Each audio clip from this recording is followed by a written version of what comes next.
জিলহজের প্রথম 10 দিনের আমল, ইবাদত, নেকামল, ভালো কাজ, এটা আল্লাহর কাছে এত প্রিয়, অন্য কোন সময়ের আমল ইবাদত, অন্য কোন দিনের আমল ইবাদত আল্লাহর কাছে এত প্রিয় না। বান্দা এই 10 দিনে নেকামল করলে আল্লাহ তাআলা যত খুশি হন, অন্য কোন সময়ের নেকামলে আল্লাহ তাআলা এত সন্তুষ্ট হন না। জিজ্ঞাসা করা হলো, কিলা ওয়ালাল জিহাদ ইয়া রাসূলুল্লাহ, সাহাবীরা প্রশ্ন করলেন, হে আল্লাহর রাসূল, অন্য সময় আল্লাহর রাহে যদি কেউ জিহাদে যায়, অন্য সময় যদি জিহাদে রত হয়, তাহলে সেই আমলটার মর্যাদাও কি এই দশকের সাধারণ নেকামলের চাইতে উত্তম না? ওটা তো জিহাদ, জীবন বাজি রাখা। এই সময়ের সাধারণ নেকামলের চাইতে অন্য সময়ের জিহাদটাও কি উত্তম না? নবী সাল্লাল্লাহু আলাইহি ওয়াসাল্লাম বলেছেন, ওয়ালাল জিহাদু ফি সাবিলিল্লাহ, অন্য সময়ের জিহাদও এই সময়ের সাধারণ নেকামলের চাইতে উত্তম না, ইল্লা, তবে অন্য সময়ের জিহাদ যদি কেউ এই পর্যায়ে করে যে তিনি তার জান মাল সবকিছু নিয়ে জিহাদে গেছেন, কিন্তু কিছু নিয়েই ফিরে আসতে পারেন না, সব আল্লাহর রাহে কোরবানি করে দিয়েছেন, এই লোকের কথা ভিন্ন, তার মর্যাদা সবকিছুর উপরে। তাহলে এই দশকের নেকামল, এই দশকের ইবাদত বন্দেগীর মর্যাদা এত বেশি ভাইরা আমার, যে আল্লাহ রাব্বুল আলামিনের কাছে বছরের অন্য কোন সময়ের কোন আমল, এমনকি জিহাদও, সাধারণ জিহাদও এই দশকের নেকামলের চাইতে বেশি প্রিয় না। এই হাদিস থেকে, বুখারীর এই হাদিস থেকে আমরা কি বুঝলাম? যে এই দশক আল্লাহ সুবহানাহু ওয়া তাআলার কাছে ইবাদতের দশক, নেকামলের দশক, মর্যাদার দশক, ফজিলতের দশক। আল্লাহ রাব্বুল আলামিন এই দশকের কদর করার তৌফিক আমাদের সবাইকে দান করুন। ভাইরা আমার, বিশ্ববিখ্যাত হাদিস বেত্তা হাফেজ ইবনে হাজার আসকালানী রাহমাতুল্লাহি আলাইহি জিলহজের প্রথম দশক সম্পর্কে বলেছেন, জিলহজের প্রথম দশকের এত মর্যাদা কেন বেশি ভাই? কারণ সমস্ত ইবাদাতের সমাহার এই দশকের মধ্যে আছে। ইসলামের যে মৌলিক ইবাদতগুলো আছে, প্রায় সব মেইন সব ইবাদতগুলোর সমাহার এই দশকে আপনি খুঁজে পাবেন, এমনকি রমজানেও পাবেন না সব, এই দশকে সবগুলোর সমাহার পাবেন। কিভাবে? এই দশকে আমরা দেখি যে প্রথমত ঈমান তো 12 মাসের আমল, অন্য সময়ও আছে, এই সময়ও আছে। 5 ওয়াক্ত নামাজ 12 মাসের আমল, অন্য সময়ও পড়তে হয়, এই দশকেও পড়তে হয়। রোজা রমজান মাসে আছে, এই দশকেও রোজা আছে, প্রথম 9 দিনই রোজার কথা হাদিসে আছে, আবার বিশেষভাবে আরাফাতের দিন রোজার কথা আছে। তাহলে ইসলামের তৃতীয় রোকন রোজা, রোজা অবশ্য হজ হলো তৃতীয়, যাকাত হলো তৃতীয় রোকন। যাকাত অন্য সময় দেওয়া যায়, এই সময়ও দেওয়া যায়, তাহলে যাকাত আদায়যোগ্য সময় এটা। আবার রোজারও আমল এই দশকের মধ্যে আছে। আর হজ তো হয়ই এই দশকে, হজের মূল কাজই হলো এই দশকে, ফরজ কাজগুলো সব এই দশকেই হয়ে যায়। তাহলে এই দশকে ঈমান আছে, নামাজ আছে, যাকাত আছে, রোজা আছে, হজ আছে, আবার কোরবানি আছে, আবার জিকিরের জন্য আলাদা নির্দেশ আছে, এই দিনগুলোতে বিশেষভাবে আল্লাহর জিকির করো। আছে না নাই ভাই? তাহলে আমরা কি বুঝলাম? এই দশকে সমস্ত ইবাদতের কি আছে? সমাহার আছে, সমস্ত ইবাদতের নজির আছে। এই জন্য এই দশকের মর্যাদা অনেক বেশি। আল্লাহ রাব্বুল আলামিন এই দশকের মর্যাদা এবং কদর আমাদের সবাইকে করার তৌফিক নসিব করুন। ভাইরা আমার, এই দশকের মর্যাদা নিয়ে আমরা কথা বাড়াতে চাই না, এবার আমরা করণীয়তে চলে যাই। কি করব আমরা? আমরা কোরআন এবং হাদিসের আলোকে 11টি আমলের কথা বলতে পারি। এই 11টি আমল এই দশকের জন্য খাস, স্পেশাল। নাম্বার 1 নম্বর এই দশকের আমল হলো বেশি বেশি আল্লাহর জিকির করা। কি করা? বেশি বেশি আল্লাহর জিকির করা। কারণ কোরআনে কারিমের সূরা তাওবাতে আল্লাহ রাব্বুল আলামিন এই দশককে ইঙ্গিত করে বলেছেন যে তোমরা আল্লাহ তাআলার জিকির করো ফি আইয়ামিম মাদুদাত, নির্দিষ্ট দিনসমূহে, নির্ধারিত দিনগুলোতে তোমরা আল্লাহর জিকিরে মাশগুল থাকো। এখানে আল্লাহর জিকির যে নির্দিষ্ট দিনগুলোতে রাখার কথা বলা হয়েছে, সেই আয়াতের ব্যাখ্যা আবারও তাফসীর ইবনে কাসিরে এবং ইবনে আব্বাস রাদিয়াল্লাহু তাআলা সহ আরো অন্যান্য মুফাসসিরদের থেকে বর্ণিত হয়েছে যে নির্দিষ্ট দিন বলতে জিলহজের প্রথম 10 দিনকে আল্লাহ তাআলা মিন করেছেন। এই 10 দিনই তোমরা আল্লাহর জিকিরে বেশি বেশি করে আল্লাহ তাআলার জিকির করো। তাহলে জিকির শুধু না, পরিমাণে বাড়িয়ে বাড়িয়ে বেশি বেশি পরিমাণে জিকির করতে হবে এই দশকে। আল্লাহ তাআলার স্মরণ অন্তরে হবে, মুখে আল্লাহ তাআলার জিকির চলবে, কাজের মাধ্যমে জিকিরের আমল চলবে, অন্তরের স্মরণের মাধ্যমে, মুখে জিকিরের মাধ্যমে। কোরআনের তেলাওয়াত একটা জিকির, তাসবিহগুলো একটা জিকির, তাহমিদ আল্লাহর প্রশংসা একটা জিকির, এরকম যত জিকির আছে এই দশক হলো জিকিরের দশক। সবচেয়ে বেশি জিকির চলবে, সবচেয়ে বেশি কি চলবে? জিকির চলবে। দ্বিতীয়ত যে আমলটি চলবে তা হলো যে কোনো নেকামল, যে কোনো নেকামল। কারণ একটু আগে আমরা হাদিস শুনলাম যে নবী করিম সাল্লাল্লাহু আলাইহি ওয়াসাল্লাম বলেছেন, মা মিন আইয়ামিন আল আমালুস সালিহু ফিহিন্না আহাব্বু ইলাল্লাহ মিন হাযিহিল আইয়াম। এই জিলহজের 10 দিনের চাইতে অন্য কোন দিনের নেকামল আল্লাহর কাছে বেশি প্রিয় না। মাস হিসাবে রমাদান সবচেয়ে সেরা, আর দিন হিসাবে খুচরা দিনগুলোর মধ্যে রমজানের বাইরে সবচেয়ে সেরা কোনটা?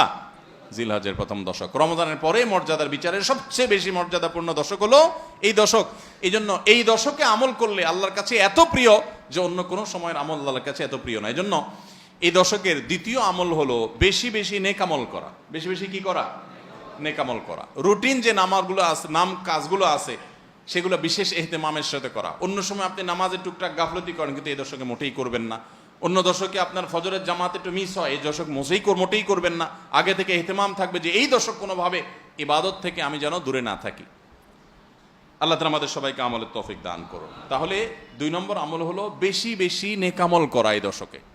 রুটিন নেকামলগুলো যেগুলো সবসময় করতে হয়, এগুলোকে বিশেষ ইহতেমামের সাথে করা, আর আরো নফল আমল বাড়িয়ে বাড়িয়ে করা। আপনি অন্য সময় কোরআন তেলাওয়াত খুব বেশি করতে পারেন না, এই দশকে কোনো অবস্থাতে ছাড়বেন না। অন্য সময় তাসবিহ তেলাওয়াত খুব বেশি হয় না, এই দশকে কোনো অবস্থায় ছাড়বেন না। অন্য সময় নামাজে খুব বেশি খুশু ধরে রাখতে পারেন না, এই দশকে চ্যালেঞ্জ থাকবে যে ধীরস্থিরতার সাথে মনোযোগের সাথে নামাজ পড়বো। এভাবে নেকামলের কসরত করতে থাকবেন আল্লাহর প্রিয় পাত্র হওয়ার পথে।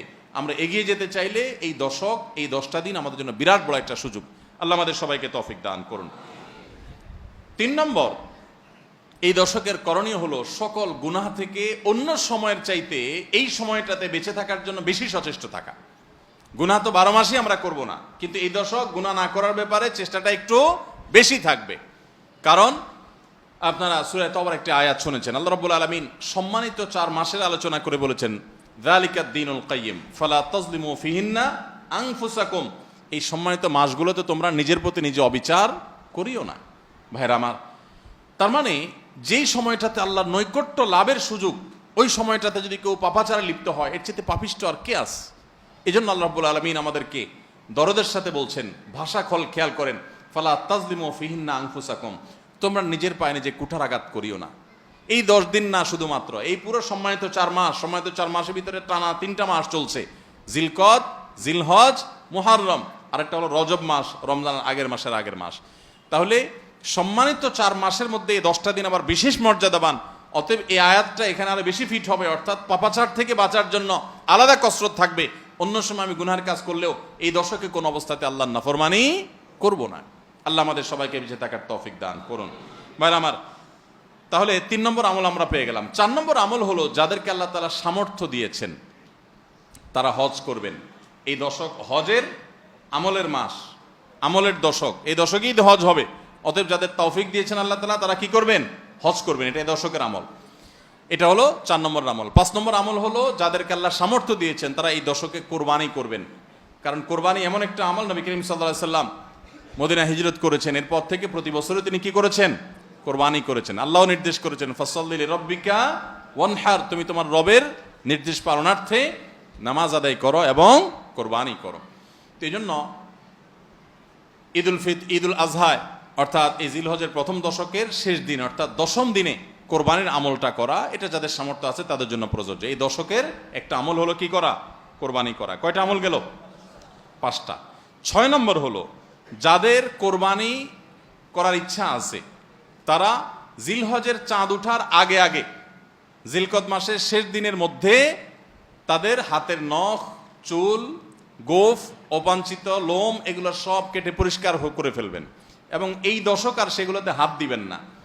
কোরবানি করে তারপরে সেগুলো পরিষ্কার করতে চাইলে করবেন, এই দশকে আর হাত দিবেন না। নবী সাল্লাল্লাহু আলাইহি ওয়াসাল্লাম বলেছেন, মান আরাদা আন ইউদাহিয়া ফালা ইয়াখুয মিন শা'রিহি ওয়া আযফারিহি শাইআ, যে ব্যক্তি কোরবানি করার এরাদা করেছে, নিয়ত করেছে, সেই জন্য তার চুল, নখ এগুলো না কাটে। ওই 10 দিন জিলহজের চাঁদ উঠছে আর কাটবেন না, চাঁদ উঠার আগে কেটে ফেলবেন এবং কোরবানির পরে যায় কাটবেন। এই 10 দিন বিরত থাকা।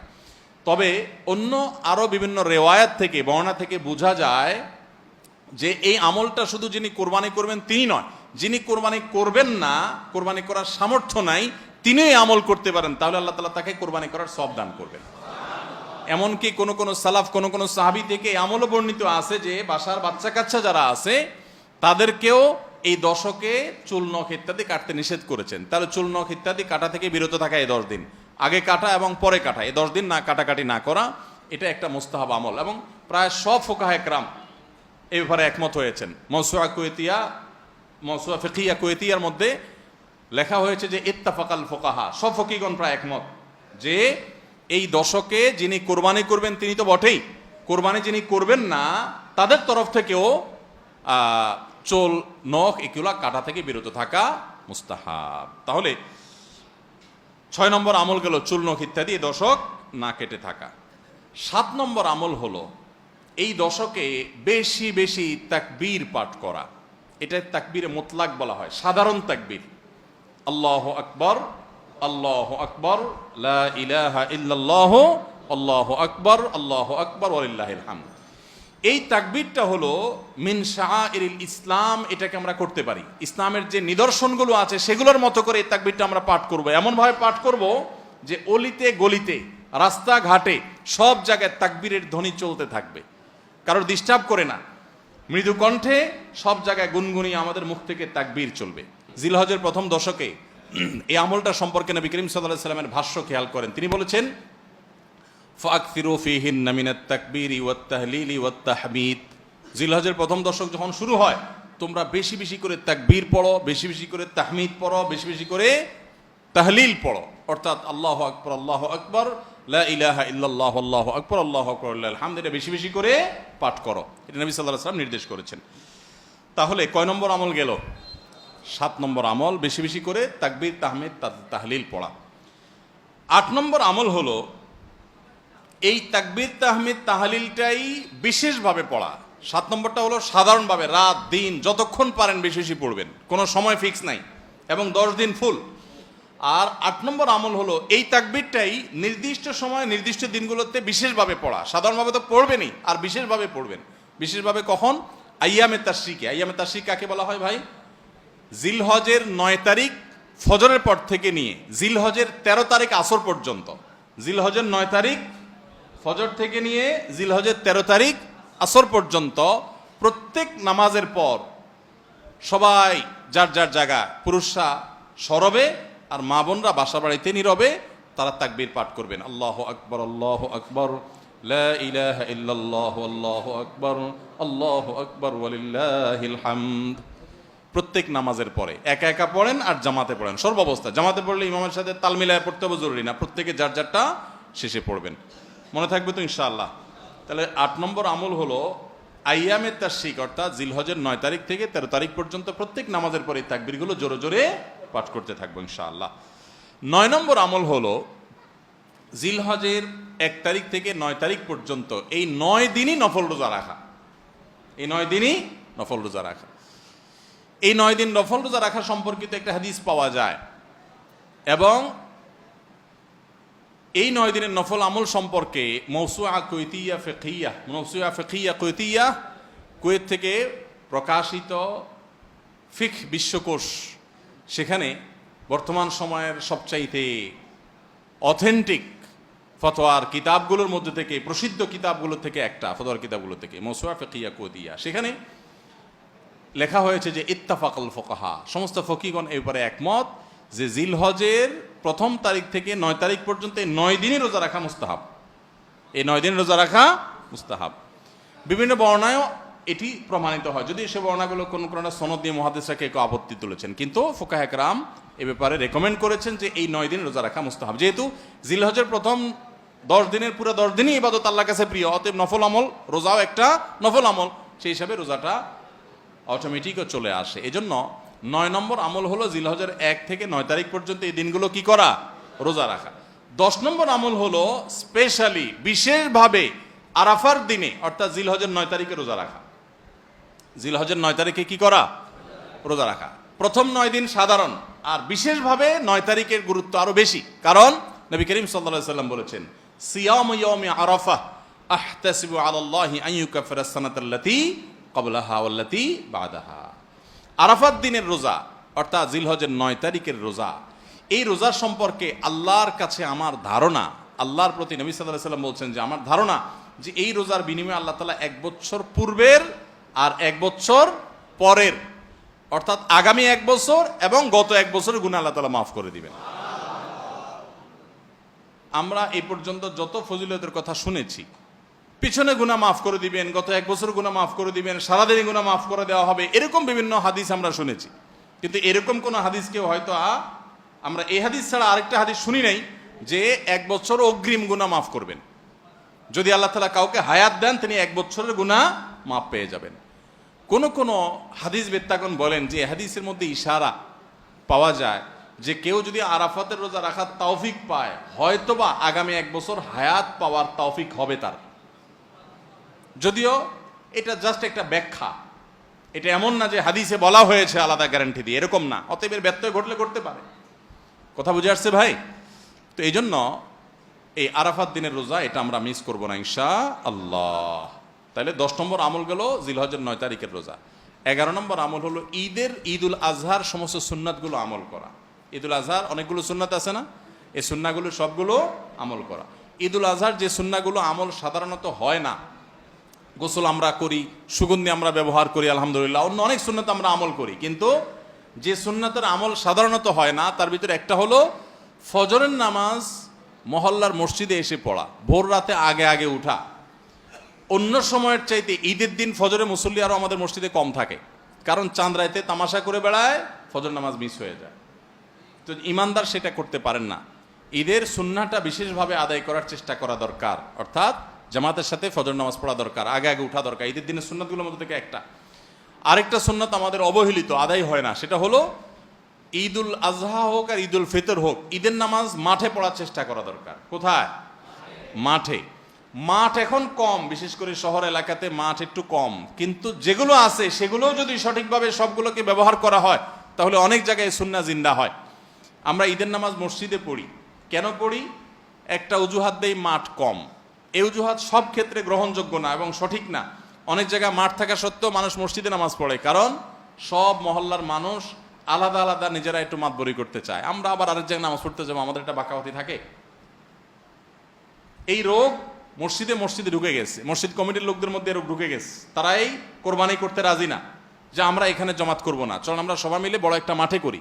বড় মাঠে কয়েক মসজিদের মুসল্লিরা একসাথে নামাজ আদায় করার যে সৌন্দর্য আছে, এই সৌন্দর্য মসজিদের মধ্যে ঈদের নামাজ পড়ার মাধ্যমে নাই। এই জন্য ভাইয়েরা, মাঠে ঈদের নামাজ জিন্দা করার চেষ্টা করতে হবে ইনশাআল্লাহ। চেষ্টা করা যাবে না ইনশাআল্লাহ? তাই বলে আবার রাস্তাঘাট আটকায় মানুষের অসুবিধা হয় সেভাবে করে ঈদের নামাজ ব্যবস্থা করেন না। হ্যাঁ, যদি কোনো রাস্তা এরকম হয় যে না, এ রাস্তা বিকল্প বহু রাস্তা ডানে বামে আসে, মহল্লার রাস্তা, কারোর কোনো অসুবিধা হবে না, তাহলে সেখানে হতে পারে শর্ত সাপেক্ষে। কিন্তু সাধারণত রাস্তা নয়, বরং আমাদের নামাজ পড়তে হবে কোথায়? মাঠে। এবং ঈদের নামাজ মসজিদে আদায় করবেন না, মাঠে আদায় করবেন। এই আওয়াজটা সর্বত্র তোলা দরকার। শহর তো বটেই, গ্রামে পর্যন্ত এখন প্রত্যেক মসজিদের নামাজ হয়। কেউ কাউকে মানতে রাজি না, আরেক জায়গায় ঈদগাহে নামাজ পড়বো, আমাদের ইজ্জত থাকে নাকি? তো এই লোক ইসলাম বুঝে নাই। ঈদের জামাত হবে, অনেক বড় জামাত, সেখানে বহু মসজিদের মুসল্লিরা আসবে, এটার মধ্যেই সৌন্দর্য, পুরো মহল্লার মানুষের সম্মিলন ঘটবে। এই সুন্নাতটা আদায় হয় না। ঈদুল আজহার আরেকটা সুন্নাত অবহেলিত, সেটা হলো ঈদুল আজহায় আমরা জানি যে প্রথম খাবার ঈদুল আজহার কোরবানির গোশত দিয়ে হবে, এটা সুন্নাত। ওমর রাদিয়াল্লাহু তাআলা থেকে একটা রওয়ায়াত বর্ণিত আছে যে আল্লাহ তাআলার উদ্দেশ্যে কোনো কিছু দান করলে এটা নিজে ভোগ করা যায় না। যায়? আপনি আল্লাহকে খুশি করার জন্য আল্লাহর ওয়াস্তে কিছু দিয়ে দিয়েছেন, এটাকে নিজে খাওয়া যায়? আর এটা আপনি গরিবকে দিয়ে দিবেন, মসজিদে দান করলে মসজিদকে দিয়ে দিবেন, আপনি নিজে ভোগ করতে পারবেন না। শুধু কোরবানি এবং আকিকা, এই দুইটা আমল আছে যে এই দুইটা আমল আল্লাহকে খুশি করার জন্য জবাই করার সময় বলছেন বিসমিল্লাহ আল্লাহু আকবার, আল্লাহুম্মা লাক মিনকা ওয়া লাক, আল্লাহ আপনার তরফ থেকে আবার আপনার উদ্দেশ্যেই কোরবানি করলাম, আমার কোনো ধান্দা নাই। অথচ আবার ঠিকই ওইটার গোশতটা আল্লাহ আপনাকে খেতে দিয়েছেন, কারণ এটা আল্লাহর পক্ষ থেকে সাদাকা, আল্লাহর পক্ষ থেকে মেহমানদারি, যে আল্লাহ আপনার থেকে কবুল করেছেন এবং বলেছেন বান্দা আমি বুঝে পাইছি, এবার তোমাকে দিছি, তুমি খাও। তো এই জন্য আল্লাহর মেহমানদারি দিয়ে দিনের প্রথম খাবার গ্রহণ করা, যাতে করে ক্ষুধার্ত থেকে খাবারের প্রতি আগ্রহী হন আপনি এবং আল্লাহর মেহমানদারি দিয়ে প্রথম খাবার খান আপনি, এটা সুন্নাত। এই জন্য ঈদুল আজহার দিন আমরা কোনো কিছু না খেয়ে থাকবো, রাতে খেয়ে যে শোবো, এরপরে আর কোনো কিছু খাবো না, ঈদগাহে আসবো না খেয়ে, কোরবানির পশুর গোশত বানায়া রান্না করে ওইটা দিয়ে প্রথম খাবার খাবো ইনশাআল্লাহ। আল্লাহ তাআলা আমাদের সবাইকে এই সব সুন্নাহগুলো মেনে চলার তৌফিক দান করো। তাহলে 11 নম্বর আমল হলো ঈদুল আজহার সব সুন্নাগুলা পালন করা।